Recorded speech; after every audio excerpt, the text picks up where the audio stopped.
What's up, everybody? Hope you're all doing well. Got an NFL fact here for you that I think you're all going to enjoy. The Dallas Cowboys, who shocked the world by tying the Green Bay Packers 4-0 to 4-0 on Sunday Night Football, did something they haven't done since 1970. And both the Cowboys and Packers accomplished something not done since before even that. So in a game that featured huge, bone-crunching hits and even bigger Guardian caps, let's dip down to Dallas to see what these two packed and wrangled up in this weekend's formal event. In their offensive onslaught, one that saw over 900 combined yards as well as the 80 points total between the two teams, them both getting pretty much an even split as Dak Prescott and Jordan Love both had 3 touchdowns thrown each. Both teams rushed for 2 touchdowns, with Josh Jacobs and Javonte Williams both crossing the plane for 6, as well as Dak, who too scored on the ground himself. So just like the score, they both were very similar in their touchdown and points distribution. That 40-40 split, by the way, is the second highest score in a game that ended in a tie. The only other game higher was a 43-43 game when the Patriots, who at the time called themselves the Boston Patriots, who were facing the then Oakland Raiders in 1964. And to get technical, that is the AFL, so in essence, although they merged their histories, this is the NFL's, or at least the NFC's, most ever points scored in a tie game, or however you feel like figuring it. But now, if we go 6 years into the future, after traveling back that far into the past, we would be in 1970, which is the last time that the Dallas Cowboys scored 2 or more touchdowns in the final minute of any quarter. Them pulling this off in the second quarter of SNF by getting this George Pickens 15-yard touchdown catch with 13 seconds to go in the half, and before that, with 44 seconds to go, a 2-yard rushing touchdown from Dak Prescott, with a Green Bay forced fumbled ball off a sack of Jordan Love in between. The Cowboys, with those 2 scores, as well as all of their others, giving them 40 points, as I might have mentioned previously.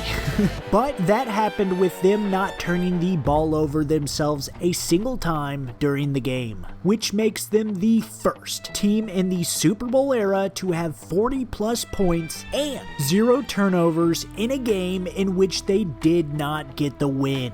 Now the tie, coming after Aubrey pulled off his usual antics, although from a shorter distance than usual, banging through a 22-yarder after Micah Parsons in his particularly quiet welcome party technically caught Dak Prescott for a sack a play prior. That actually making him the first player since Julius Peppers to get a sack against the team that they led in sacks for during the previous season. Peppers, as shown in the highlight, also doing it as a Packer, and on Sunday Night Football as well. History truly does repeat itself, huh? And repeats and repeats in my ear. Will you shut up?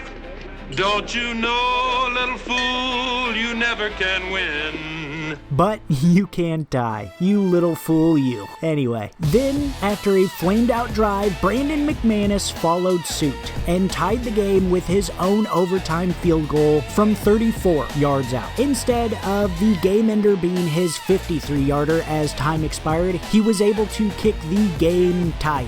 So the 3-point swing that was the blocked extra point that was returned for 2 early on in the match clearly was the momentum shift and ultimately the deciding factor in a game that every point mattered. A very rarely seen play that has only happened 11 times in the entirety of its 11 years in existence of that play being possible, with it last happening actually only a year ago when Isaiah Rodgers, of all people, then with the Eagles, blocked one for Keely Ringo to take all the way back 4-2 against the Buccaneers. Hold up. Wait just a second here. Upon further review, that was the last time it happened in the regular season, but it last actually occurred in the 2024 postseason, in the wildcard matchup between the Chargers and the Texans, when the Texans blocked a Cameron Dicker extra point and D'Angelo Ross was able to return it to the house